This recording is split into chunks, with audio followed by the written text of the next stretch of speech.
Ser podcast. Dicen que las elecciones clarifican y aquí nos tienen. Se votó el domingo y no sabemos ni cuándo ni qué gobierno tendremos. Y lo que era una cosa en campaña ahora es otra. En campaña... En realidad convergen las derechas, tanto la derecha independentista como la derecha española, ¿no? En campaña era derecha independentista. Ahora, ayer mismo, aquí, para usted el PP es un partido de derechas, ¿verdad? Sí, lo dicen sus políticas. ¿Y Junts per Catalunya qué es? No, yo no voy a calificar lo que es Junts per Catalunya, evidentemente. En campaña, cuando nosotros siempre hemos trabajado y hemos trasladado. No era el Partido Socialista de Rubalcaba. Esto es el Partido Sanchista, que es una cosa distinta. Empieza por ese, pero no es lo mismo. Ahora... Los partidos de Estado han ganado en apoyos, han ganado en votos y tenemos un resultado muy importante, ¿no? Ahora es un partido de Estado lo que en campaña era el Partido Sanchista. El sanchismo es un conjunto de mentiras, manipulaciones y maldades. Vengo a derogar el sanchismo. Y por eso garantizo que se liberará del sanchismo a todas y cada una de las instituciones que se han colonizado. Eso era en campaña. Ahora... Tendremos que hablar con la segunda fuerza política, que es el Partido Socialista. Vienen tiempos en los que se necesita estabilidad, mucho europeísmo y mucha centralidad. Ahora, solo y sin socios, quien estaba dispuesto a pactar con Vox reclama la centralidad con el partido de las mentiras y las maldades. El partido sanchista vuelve a ser el partido socialista. Y por otra parte, Junts deja de ser derecha independentista. Igual sí, las elecciones clarifican. Si no la investidura, por lo menos los discursos. Las 8 de Hoy por Hoy en Ser Podcast. Hola, buenos días. Lo más urgente está esta mañana en escuchar cómo suena el sur de Europa. Santa Maria di Palermo, a Monte di Grifone. Sta prendendo fuoco la chiesa, vi prego, portate esto schifo. La verdad es que está ardiendo el Mediterráneo. Hay grandes fuegos en Argelia, con más de 30 muertos, en Grecia, donde ayer se estrelló un hidroavión. Los incendios queman también Portugal y este es el sonido de Sicilia. Portate agua, portate pompe in piazza. Stanno prendendo la chiesa a fuoco. El testimonio de los vecinos que veían en este caso que se quemaban los edificios, las casas, una iglesia, que el humo iba envolviendo Palermo con llamas de hasta 30 metros. En definitiva, que se les estaba quemando la isla. La Sicilia in affanno, soffocata da incendi e temperature estreme che hanno colpito gran parte dell'Europa meridionale.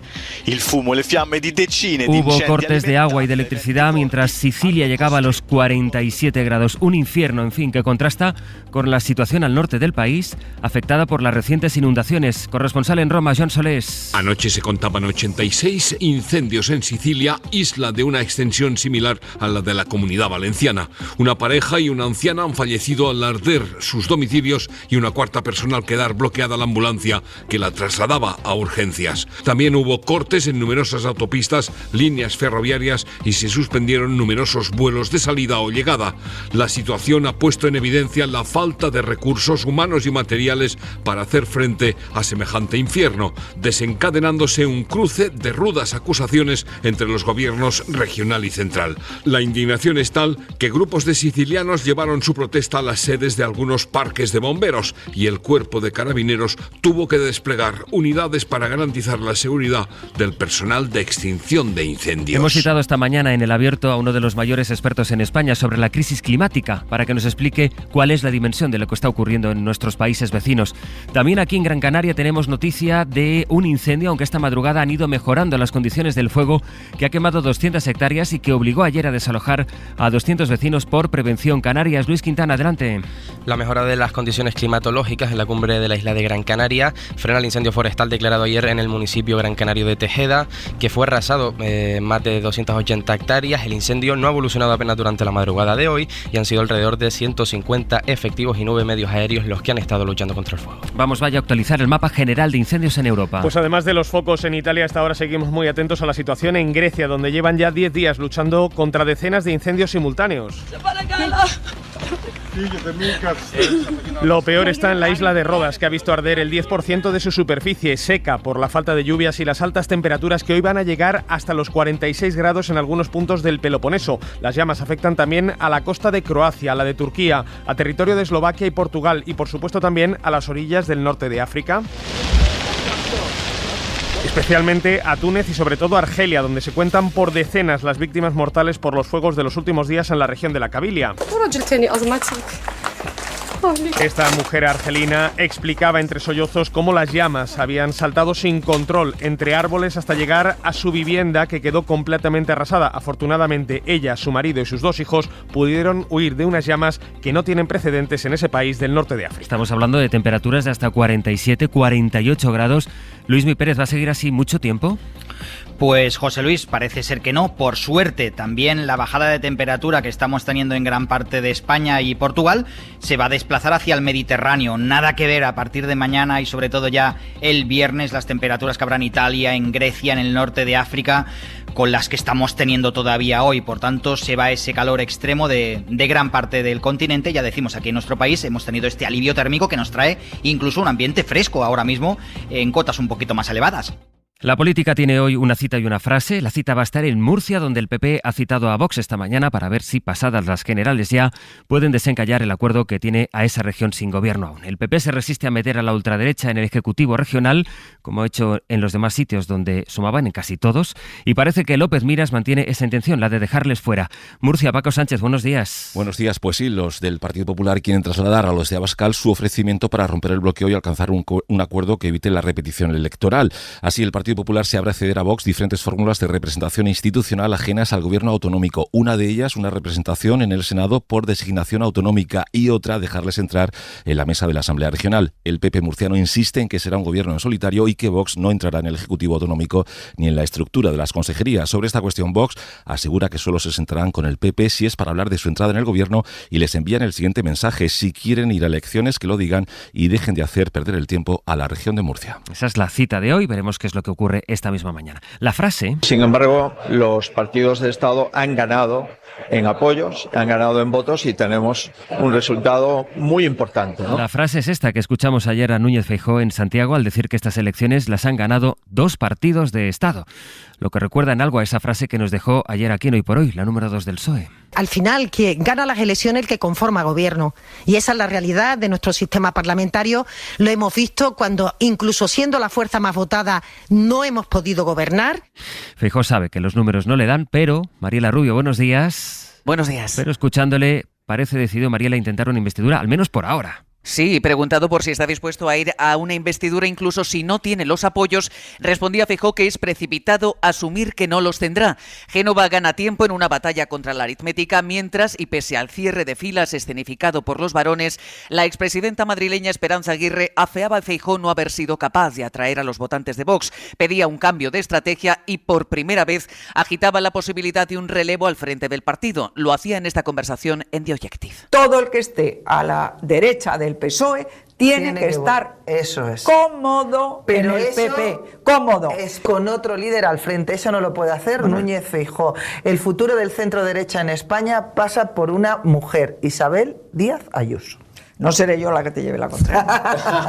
En respuesta, la Dirección Nacional culpaba ayer a los de Abascal de haber perjudicado a la suma del bloque, expulsando a los votantes de centro con sus soflamas sobre Cataluña y la violencia de género. Así lo hacía Borja Semper. Le escuchamos. Quienes supuestamente tienen que colaborar, a veces no están tampoco por colaborar y compran el marco de la izquierda. Todos pudimos ver como la última semana de campaña Vox decía que si gobernaba el Partido Popular con Vox, iba a arder Cataluña. Hombre, no parece el mejor discurso posible. Y el machismo, la violencia de género, que si la bandera LGTBI, y esto no lo ha hecho el Partido Popular, esto lo ha hecho Vox. Aunque Génova asegura que no ha tomado la decisión, el partido respalda a Feijóo para ir a una investidura fallida que podría convertirse, dicen, en el primer acto de una nueva campaña en caso de repetición electoral. Parece que está pasando cuentas todo el mundo. Luego en el abierto entramos en detalles. Mariela, hasta luego.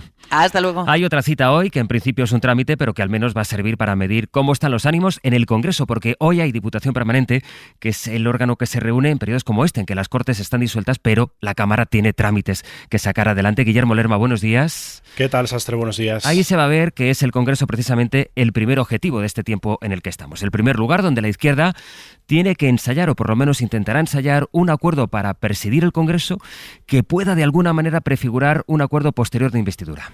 Sí, el PSOE quiere que la Constitución del Congreso, que se celebra el próximo agosto, sirva para visualizar por primera vez que hay una mayoría que, frente al bloque que conforman PP y Vox, es la que puede darle de nuevo a Sánchez el gobierno, una votación que permita evidenciar al mismo tiempo la falta de respaldos del partido de Feijóo. La intención de la izquierda es garantizarse el control de la mesa de la Cámara Baja en un mandato en el que la derecha tendrá mayoría en la Cámara Alta. En el Senado, los socialistas aspiran a mantener la presidencia que hasta ahora ocupa Meritxell Batet, pero para ello no bastará con el apoyo de Sumar o del PNV, que fueron los que votaron a favor de la dirigente socialista en 2019. Tendrán que cerrar también acuerdos con Esquerra, Bildu o el BNG y lograr que Junts se abstenga o se vote a sí mismo. Así que esa elección será el primer test de las alianzas que se pueden dar después en el resto de la legislatura. Hoy el Congreso, con las mayorías previas al 23J, se reúne en la Diputación Permanente para convalidar el decreto anticrisis. La coalición tiene garantizados los apoyos, en el que será también el último trámite antes de que los nuevos diputados comiencen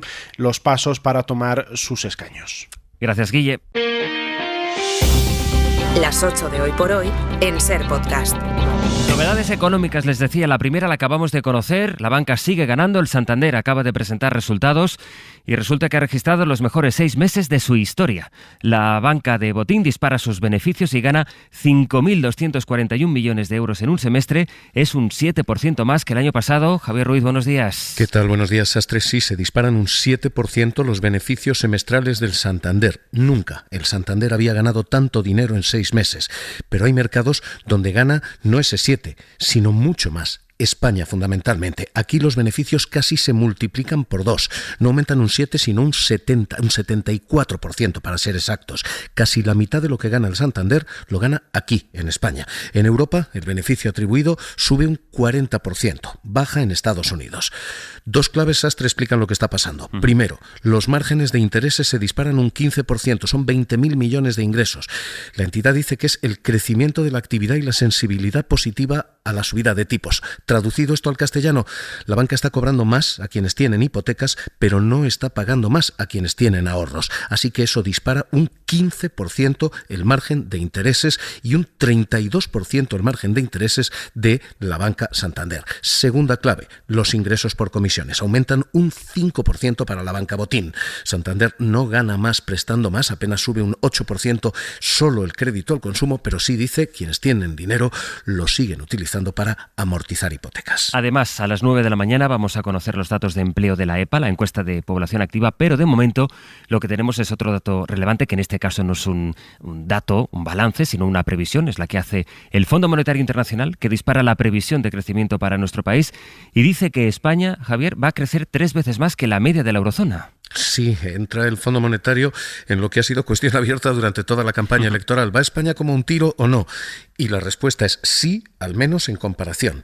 España va a crecer un 2,5% este año, dice el Fondo Monetario Internacional. Es un punto más que la previsión anterior, pero sobre todo es un 2,5% para España, es crecer el triple que la Unión Europea. Es crecer el triple de lo que crece Francia. Es crecer el doble de lo que crece Italia. La media de los países desarrollados va a crecer al 2%. España va a crecer al 2,5%.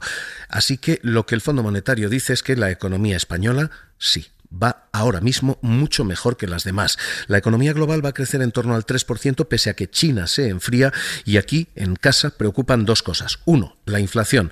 La lucha contra la inflación continúa, dice el Fondo Monetario, no está controlada, puede subir por salarios y por sequía. Y dos, Alemania. Si se para la locomotora europea, quienes viven del turismo, España es uno de ellos, los vagones se pueden frenar también. En cualquier caso, Sastre, zanjado. El debate abierto en campaña de si España crece más o no, lo cierra así el FMI. El caso es que tenemos FMI, tendremos EPA, tendremos resultados de la banca. Te espero en el abierto, que hoy tenemos plancha. Hoy tenemos líos, sí. Hasta luego. Hoy Gillian vuelve a España, el Rey Emérito. A San Censo para las regatas. Este es tu tercer viaje a España desde que se marchó a Abu Dhabi. Don Juan Carlos va a llegar en un avión privado al aeropuerto de Vigo, como ha hecho en sus viajes anteriores. Está previsto que aterrice ya por la tarde y que lo reciba su amigo Pedro Campos. El Rey Emérito tiene planificado salir a navegar en el Bribón y participar en las regatas del sábado y el domingo. Ya se sabía que el Rey iba a esperar a que pasasen las elecciones generales para volver, de momento, de visita. unos pocos días después, sí. De la crónica del mundo, esta historia que nos lleva a China, cuyo régimen nos ha acostumbrado a ver imágenes de purgas casi en directo. El último cargo que han cesado ha sido el ministro de Exteriores. Estaba desaparecido del foco público desde hace unos meses, empezaron las preguntas. Bueno, el caso es que ahora ya no aparece ni siquiera en ninguna web oficial del gobierno chino. Lo han borrado. En Pekín está Jaime Santirso. Cuando se cumple un mes de la desaparición del ministro de Exteriores chino, la única novedad consiste en que ya no es tal cosa. Qin Gang fue cesado ayer durante una reunión extraordinaria del régimen sin ofrecer explicación alguna sobre su paradero, estado de salud o situación legal. A altas horas de la noche en Pekín, toda mención comenzó a ser eliminada en la página web oficial del Ministerio de Exteriores, maniobra que evidencia la purga. Qin realizó su última aparición pública el pasado 25 de junio junto al viceministro de Exteriores ruso. Desde entonces, el régimen ha mantenido el silencio, salvo por una mención puntual a supuestos problemas de salud que ya han perdido toda credibilidad. Qin será sustituido al frente del ministerio por su predecesor en el cargo y actual jefe de la diplomacia, Wang Yi. Algunos informes apuntan que precisamente él habría sido el responsable de su desfenestración por sus diferencias en materia de política exterior, en particular en relación a Rusia. De este modo, lo más probable es que Qin Gang, quien era considerado un protegido de Xi Jinping, nunca regrese de su desaparición, convertido ya para siempre en un interrogante. Y además, la justicia belga ha declarado culpables de participar en actividades terroristas a 8 de los 10 acusados por los atentados de Bruselas de marzo del 16. El veredicto señala como responsable del asesinato terrorista de 35 personas a Salah Abdeslam, ya condenado en Francia a cadena perpetua por el ataque a la sala Bataclan. También a otros 5 procesados, solo 2 han sido exculpados y esta decisión llega después de 7 meses de vistas y de 19 días de deliberaciones. 35 personas, murieron en ese atentado en el aeropuerto y en una parada del metro. En 10 minutos el abierto. Hoy con Berna González Harbour, con Josep Ramoneda y con Cristina de la Hoz. Suscríbete a Hoy por Hoy. Todos los episodios y contenidos adicionales en la app de Cadena SER y en nuestros canales de Apple Podcast, Spotify, iVoox, Google Podcast y YouTube. Escúchanos en directo en la SER de lunes a viernes a las 6 de la mañana. Cadena SER. La radio.